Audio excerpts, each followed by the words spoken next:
Sir ये बताइएगा कि निगरान वज़ीर आज़म ने कहा है कि चेयरमैन पीटीआई के चेयरमैन के बगैर भी इलेक्शन मुमकिन है। क्या बताइएगा कि वाकई होना चाहिए कि इस बार पीटीआई के बगैर इलेक्शन के उसकी मौजूदगी में इलेक्शन ज़्यादा चाहिए? पीटीआई को कारकर्दगी के हवाले से देखना चाहिए। पीटीआई को उसके नज़रियात, उसके एजेंडे और उसकी कारकर्दगी के हवाले से देखना है हमें। उसके नज़रियात भी पाकिस्तानी नहीं हैं, उनका एजेंडा भी पाकिस्तानी नहीं है, उनकी कारकर्दगी भी पाकिस्तान के ख़िलाफ़ है। तमाम मेगा प्रोजेक्ट फ्रीज कर दिए उन्होंने। 17-16 अरब डॉलर जो आपके पास रिज़र्व था 2 अरब पे आ गया।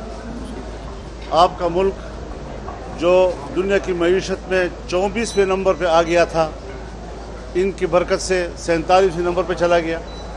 तो ये पूरा जो एक जमगठा है और जिस तरह लोगों को गुमराह किया गया आइडियल गुफ्तगू करने के नतीजे में, उनके बरक्स कारकर्दगी सामने आई है। तो इस जमात को मुल्क की सियासत में होना ही नहीं चाहिए। मौलाना साहब ये बताइएगा, पीडीएम के इत्तेहादी रहे हैं आप, और महंगाई के मुल्क में जो सूरत हाल है, इसको आप किस तरह से आगे इंतखाबात में अवाम के साथ लेके चलें? ये बहुत मुश्किल सवाल है, इसमें कोई शक नहीं है। लेकिन ये एक तवीलुल मुद्दत अब मसला बन गया है। मुल्क की मईशत के हवाले से कोई कलीलुल मुद्दत मनसूबाबंदी पे हमने बड़ी कोशिश की। 1.5 साल में हम दलदल से निकल नहीं सके। दलदल कहते उसे हैं कि आप निकलने की कोशिश करेंगे तो धस से चले जाएंगे। तो पिछले जो 3.5 साल इन्होंने हुकूमत की है, उसमें उन्होंने मुल्क को इतना दिवालियापन के करीब लाकर खड़ा कर दिया और स्टेट बैंक को IMF के हवाले कर दिया। आपकी तमाम जो कीमतों का उतार चढ़ाव, टैक्सों का उतार चढ़ाव, ये सारा का सारा इस वक्त IMF के इख्तियार में है। हमारे इख्तियारात ही उनके हवाले कर दिए हैं। सिर्फ हम गालियों के लिए रह गए हैं कि लोग नाराज़ हों, लोग हुकूमतों को गालियाँ देते रहेंगे और मालिक हमारा कोई और होगा। तो इस वक्त कम अज़ कम 1.5 साल में जो हुकूमत थी, उसने मुल्क को दिवालियापन से निकाल लिया। वो जो 17 अरब डॉलर तक हमारे पास रिज़र्व था और 2 अरब पे आ गया, उसे दोबारा 11-12 अरब तक पहुंचा दिया हमारे 1.5 साल गवर्नमेंट ने की। तो दिवालियापन से निकली हुई हुकूमत इनको मिली है और खुदा करे और बेहतरी उसमें आए। तमाम तबके, चाहे वो इस्टेब्लिशमेंट के हैं, चाहे ब्यूरोक्रेसी है, चाहे पॉलिटिशियंस हैं, सब इस काम में लगे हुए हैं कि मुल्क की मईशत को बेहतर किया जाए। लेकिन कीमतों के हवाले से, बाज़ार में क़ुव्वत ख़रीद के हवाले से अभी आम आदमी को समारात मुहैया नहीं हो रहे। लेकिन तवील मुद्दत पॉलिसी के तहत हो जाएंगे इंशाल्लाह। किया है, तो आप क्या सियासी मंजरनामा देख रहे हैं कि वाकई उनको आना चाहिए, आ रहे हैं, या फिर ये भी पहले की तरह ऐलान होगा? मेरे ख्याल में तो उनका अपना मुल्क है और अपने मुल्क में उनका आने का हक़ है। ये तो सवाल बनता ही नहीं है कि वो मुल्क में क्यों आ रहे हैं, और आएंगे तो किस लिए आएंगे।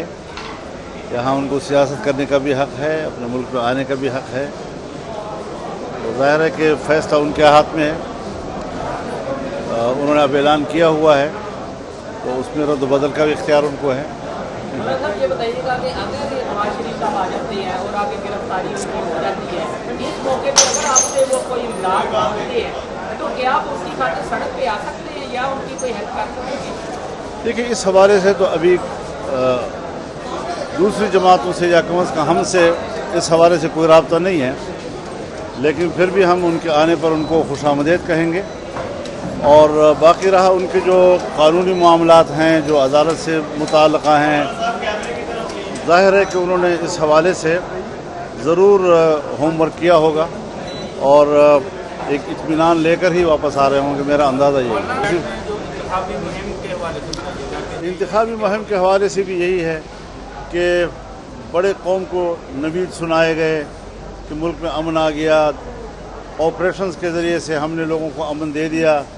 लेकिन इस वक्त भी मैं आप पर वाज़ेह कर देना चाहता हूँ कि सूबा खैबर पख्तूनख्वा में और बलूचिस्तान में भी इंतखाबी मुहिम चलाना किसी उम्मीदवार के लिए बड़ा मुश्किल होगा। कम से कम मैं अपने बारे में तो कह सकता हूँ कि हमारे हलकों में हमारे लिए कैंपेन चलाना तकरीबन नामुमकिन है इस वक्त।